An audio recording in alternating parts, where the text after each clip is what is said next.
The Frontier Materials Assessment Team's function was the evaluation of ancient and hybrid technologies encountered in the frontier zone's exploration and survey operations, which was a function that required the specific combination of materials science expertise and systems analysis capability that the Joint Authorities Technical Division had found difficult to staff because the frontier zone's survey installations were remote and the work was demanding, and the combination of technical expertise and tolerance for isolation was not a common combination. Cael had the combination. He had the materials science training from the Joint Authorities Technical Institute and the systems analysis capability from 11 months of assessment postings that had involved artifacts and technologies of sufficient complexity to develop the capability through application.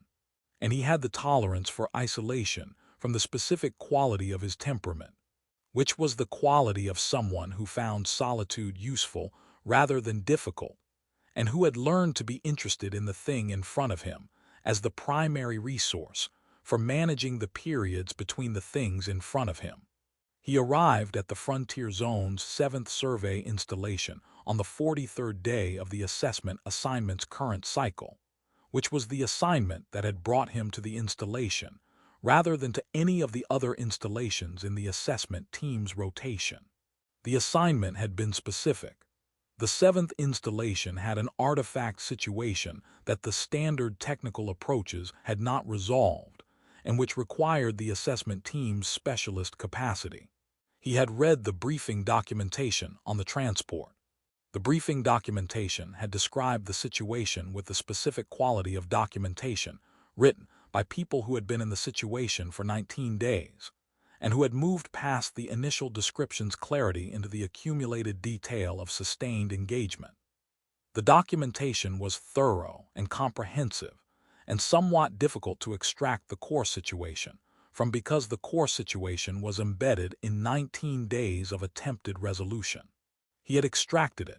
The core situation was Sorvaine Thael, the Varath Imperial Survey Installation's warrior commander, had been in an ancient resonance-bonded armor for 19 days, and the armor was not releasing. The armor was pre-unification Varath Imperial, approximately 600 years old, and it was the kind of artifact that the survey installation's exploration function occasionally produced. The frontier zone's territory contained the material history of the Varath Empire's earlier periods. The periods before the current administrative framework had organized the territory into the current structure, and the material history included the military technology of the pre-unification warrior commander tradition, of which the resonance-bonded articulated armor was the most significant example. Sorvaine had activated the armor. The documentation's account of the activation circumstances was the documentation's most detailed section, and he had read it carefully. The survey team had been conducting an assessment of the armor's discovered site when an automated defense mechanism in the site's deeper structure had activated, and Sorvaine's response to the defense mechanism's activation had been the warrior commander's response of the person whose training and instinct was to put on the armor in the situation that required armor. The armor had been there, she had put it on. The defense mechanism had been addressed, the armor was on and was not coming off. The bonding mechanism was designed for warrior commanders of the pre-unification period's specific physiological profile, and was designed to be initiated and released by the wearer's biometric signature. The specific physiological state markers that the ancient armor's reading system had been calibrated to identify as the warrior commander's authentic signal. The bonding had initiated correctly at the activation. The release had not initiated. The previous 6 technical teams had documented the following attempts: mechanical interface through every accessible panel and junction, resonance frequency matching to attempt an external release signal, biometric signal replication from the medical data, chemical approaches to the bonding material's surface adhesion, electromagnetic approaches to the bonding frequency, and a remote consultation with the Joint Authorities Technical Division's pre-unification Varath technology specialist, who had provided theoretical framework for the release mechanism's function that had not produced a practical solution. He had read the documentation. He had arrived at the 7th survey installation with a materials assessment toolkit and the quality of someone who approached significant problems by beginning before the conclusion rather than beginning with one. Sorvaine Thael was in the installation's central operations room when he arrived. The armor was everything the documentation had not fully captured in the way that physical objects were always more than their documentation. The articulated components in the specific configuration of the fully bonded deployment, the resonance bond's visual quality where the joints met, the 600 years of the pre-unification imperial military tradition in the structure of it. She was tall in the armor, taller than the armor's 600 years suggested, which was the warrior commander's specific physical profile that the armor had been designed for and which she had, because the warrior commander tradition was in her lineage. She looked at him. She had the quality of someone who had been looked at by 7 technical teams and who had developed, across the 7 teams, the specific quality of someone who was waiting for the approach that the previous approaches had not been. He said, "I've read the documentation. I want to spend the first few days doing my own assessment before I tell you what I think. I'll have questions," she said. "Everyone who arrives has questions," he said. "Yes. Mine will probably be different from the previous team's questions. Not because I'm more capable, because I've read what they tried. I'll be starting from where they stopped," she said. "They stopped when they ran out of approaches," he said. "Yes. I want to understand why the approaches stopped before I determine what the next one is." She looked at him with the quality of someone who was assessing the assessment. She said, "Begin." He began with the documentation. Not his own documentation, the previous team's documentation, the full record of 19 days of technical engagement with the armor's release problem. He read it with the quality of someone who was reading for the gaps rather than the content, not what the teams had found, but what they had found and moved past without fully examining, the specific places in the documentation where an observation had been made and noted, and then left as the teams moved to the next approach. The gap he was looking for was present in the documentation the way that gaps were present, as an absence in a place where a presence should have been, as an observation that was noted and not weighted, as a detail that appeared in multiple teams' reports without producing a response proportional to its presence. The detail was the armor's release mechanism's biometric specification. Every team had noted it. Every team had attempted to address it. The biometric signal replication attempt was the direct address. The resonance frequency matching was the indirect address. Every team had treated it as a technical problem. The armor's biometric reading system was failing to identify the correct signal. Therefore, the technical solution was to produce the correct signal through external means. He sat with this for a day. He sat with it in the way he sat with problems, giving the problem the time it required rather than moving to the solution the problem seemed to indicate. The sitting produced the question he brought to the medical officer on the second day. The medical officer was 39 years old and had been at the survey installation for 11 months, which was the installation's full operational period. Her name was Sorvaine, and she had the quality of someone who had been the installation's primary medical resource for 11 months in a frontier zone survey environment, and who had developed, in that time, the specific thoroughness of someone whose function required thoroughness and whose context made the function's requirements clear. He asked, "The biometric data, the full 11 months, she said. "I have it," he said. "I want to look at the autonomic markers, the sustained physiological response indicators, not the acute markers from the armor period, the baseline markers from before the armor bonded." She said, "Why?" he said. "The armor's release mechanism reads the wearer's autonomic physiological state. The previous teams read that as, The armor needs to read the correct biometric signature to release. I'm reading it as. The armor needs to read a specific physiological state. The signature is the state. She was quiet for a moment. She said, the sustained elevation. He said, yes. You've been tracking it. She said, yes. 11 months. The elevation predates the installation's operation. I have the pre-installation baseline from the Joint Authority's records. The elevation is present in the first data I have from Sorvaine, which is the installation's first week. He said, what produced it? She said, I don't know. I noted it in the 3rd month and I raised it with her in the 4th month, and she indicated that it was within her normal operating parameters and that the elevation was consistent with the warrior commander function's physiological requirements. She said the elevation was normal. She said it was normal for her. He said, yes. He said, and the armor's biometric specification. The release state, she said. I have the pre-unification technical literature's description of the warrior commander tradition's physiological profile. The release state is described as the post-engagement resting state, the physiological state of a warrior commander after a completed engagement when the immediate threat has passed and the body is returning to the baseline. He said the post-engagement resting state. She said, yes. He said, and her baseline is the sustained elevated state. She said, yes. He said, so the armor is looking for the state that is below her current baseline. She said, yes. If your reading is correct.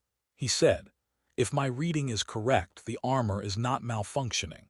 The armor is working correctly. It's waiting for the state that the release mechanism requires, and the state that the release mechanism requires is a state she hasn't been in for longer than the armor has been bonded. Sella was quiet for a long time. She said, she's been in the sustained elevation for at least 11 months.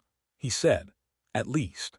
The pre-installation baseline would tell us the actual duration, but the pre-installation data is the Joint Authority's standard physical assessment data, which records the aggregate markers rather than the continuous monitoring. The elevated state in the aggregate markers suggests the elevation was present before the installation's first week. She said, how long? He said, I don't know. Long enough to have become her normal operating parameters. She said, long enough that she told me the elevation was within her normal parameters. He said, yes. He went to Sorvaine. He told her directly. He had considered the managed version, the framing that would present the finding in the form most likely to produce the constructive response. And he had decided against it, which was the decision he arrived at when he considered the managed version carefully enough to see that the managed version was the version that respected the situation rather than the person, and the person was what the situation was about. He said, the armor's release mechanism is biometric. The previous teams read that as a technical failure, the mechanism failing to read your signature correctly. I read it differently. She said, tell me. He said, the mechanism is reading your signature correctly. The mechanism is reading your actual physiological state, and it's not releasing because your actual physiological state is not the state the release requires. She said, what state does the release require? He said, the pre-unification technical literature calls it the post-engagement resting state, the physiological state of the warrior commander after a completed engagement, when the threat has passed and the body is returning to its undisturbed baseline. She was in the quality of someone receiving a thing and being in the receiving without managing it. He said, the medical data shows that your physiological baseline has been in a sustained, elevated state for at least 11 months, probably longer. The armor is waiting for a state below your current baseline. The state below your current baseline is the state you haven't been in for the duration I can measure. She said, you're saying the armor is not broken. He said, the armor is functioning exactly as it was designed to function. It bonded correctly. It's maintaining your interior environment correctly, and it's waiting for the release condition that the design requires, which is the condition that your physiological state hasn't produced. She said, and the technical approaches. He said, We're addressing a technical failure that doesn't exist. The mechanism isn't failing to read your signature. It's reading it accurately. The accurate reading is what's preventing the release. She was quiet. He said, I'm not going to ask what produced the sustained elevation. That's yours.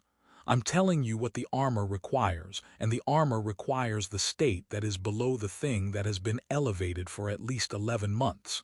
She said, that's not something a technical team can provide. He said, no, it isn't.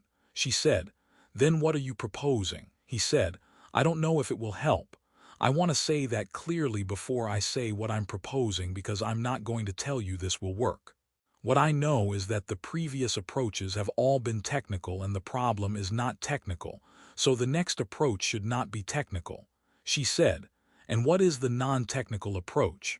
He said, I'd like to sit with you. Not to monitor anything, Sela can run the monitoring. Not to do anything. To sit with you. Once a day for whatever interval you're willing to give it. And I'd like us to talk about things that are not the armor and not the technical problem, and if we don't feel like talking, I'd like us to not talk. She said, you think that will produce the release state? He said, I think the release state is the state of genuine rest. I think genuine rest is the state of a person who is not in the sustained vigilance response. I think the sustained vigilance response is maintained by something, and the something can be maintained even in the absence of its original cause. I think the sustained presence of another person who is not demanding anything from you and who is not in need of anything from you might, I am not certain, I am saying might, reduce the maintenance cost of the sustained response. Over time, she said, you're describing company, he said. I'm describing a specific quality of company. The quality that doesn't require anything, she said. You're a technical specialist. He said, yes, she said. And your technical assessment is that the solution is company.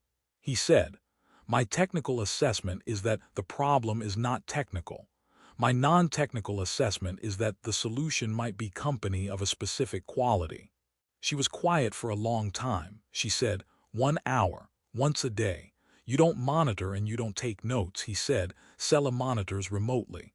I'll tell her to send me the data rather than being present. I won't take notes, she said. 1 hour. He said, yes. The first hour was almost entirely quiet. He had brought a materials analysis report he was working through. The Frontier Zone's 4th Survey Installations Artifact Catalog, the documentation review that was part of the assessment team's ongoing function and which he had been working on in the transport intervals between assignments.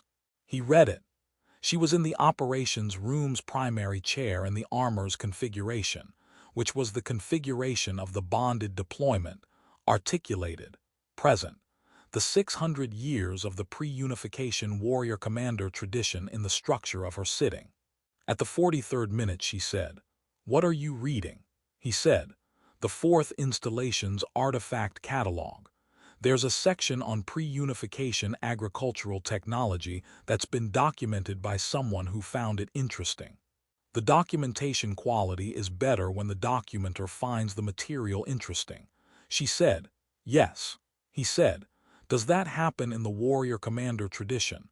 Documentation that's better because the documenter was interested, she said. The warrior commander tradition's documentation was functional rather than interested. The function was the primary record. He said, yes. The materials science documentation has the same tendency. The interesting documentation is the exception. She said, yes. The hour ended. The second day's hour had more conversation, not significantly more, but the specific more of the second day compared to the first day, which was the natural accumulation that shared space produced when the shared space was not demanding anything. He asked her about the pre-unification period's warrior commander tradition, because he had been reading the technical literature, and the technical literature had gaps that the living tradition would fill. And she filled the gaps in the way of someone who had been asked a question that was genuinely interested rather than strategically interested. The third day's hour had the first thing she said that was not in response to something he had said, which was the defense mechanism activation, When the armor bonded, he said, "Yes," she said. "I've activated the armor 3 times in the warrior commander training. The bonding and the release are practiced until they're autonomous. The training produces the release state deliberately. You enter the bonded state and you practice the release state until the release is reliable." He said, "Yes," she said.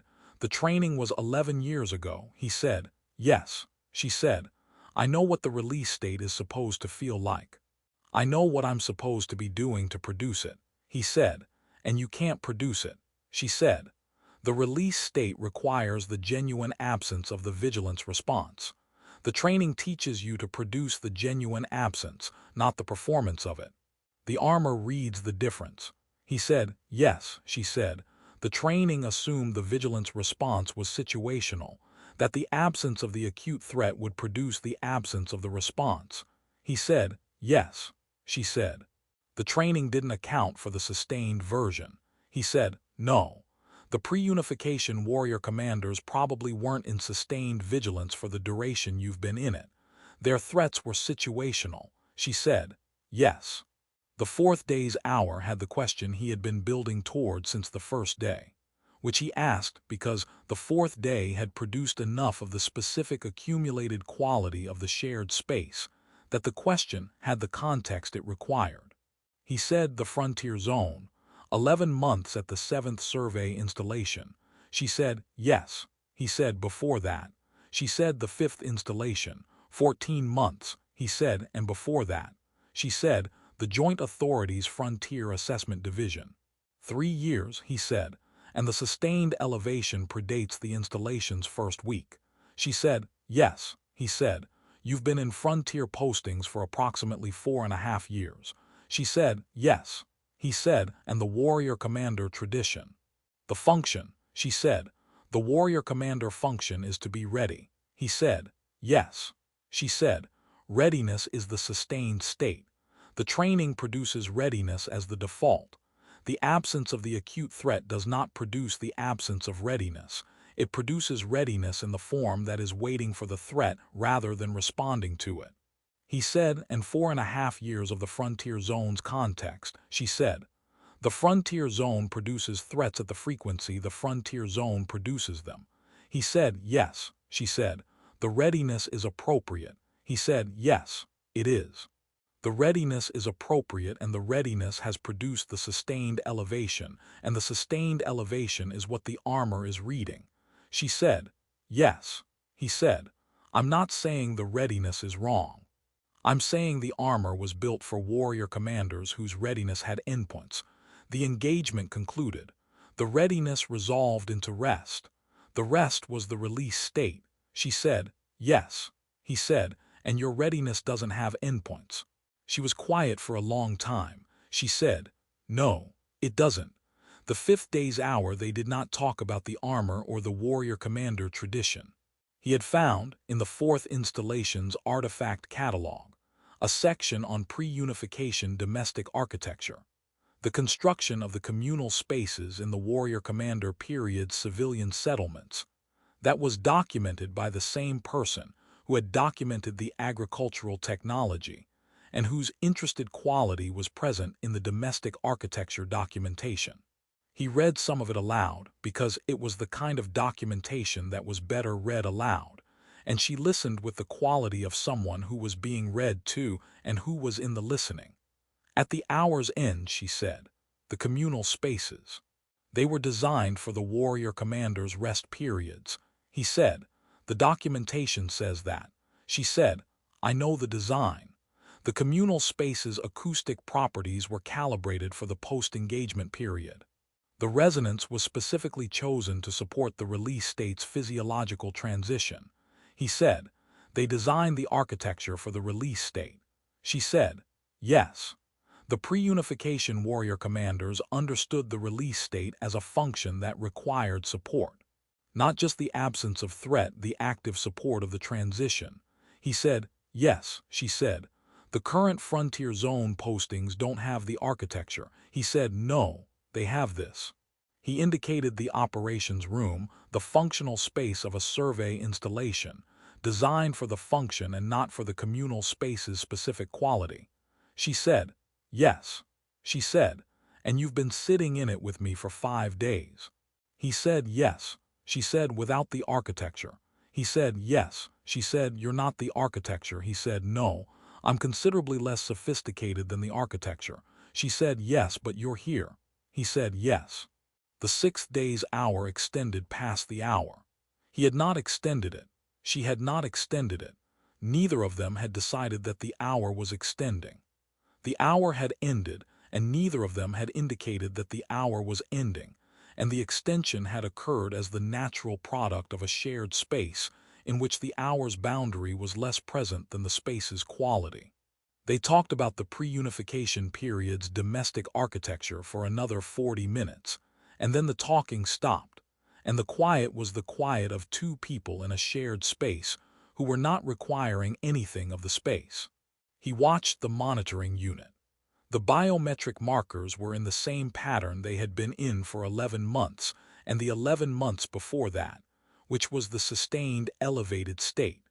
The markers had shifted slightly across the 6 days, not dramatically, not below the sustained elevations level, but the variability within the elevated state had increased, which was the medical officer's observation from the 3rd day's data, and which she had noted as the first change in 11 months of monitoring.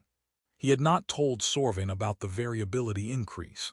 He had told Sela, who had said, "It's like watching something that's been held very tightly begin to consider not being held quite as tightly." He had said, "Yes." Sela had said, "The holding is still happening."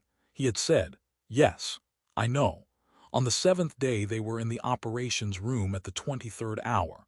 The 7th day's hour had been in the evening. She had asked, on the 6th day's extension's end, whether the hour could be in the evening rather than the morning, and he had said yes. The evening had the quality of the installation's overnight interval beginning, the minimum staffing, the operational systems in their overnight mode, the specific quality of a working space that was still and in the still's quality. They had talked for the first 20 minutes. They had been in the quiet for the subsequent time. The quiet had the quality of the previous day's accumulated quiet plus the 7th day's specific quality, which was the quality of something that had been building in the 6 days, and which was present in the 7th day's quiet in a way that the earlier day's quiet had not been. He could not have described the quality precisely, except to say that the 7th day's quiet was a quiet that had something in it that the previous day's quiets were building toward.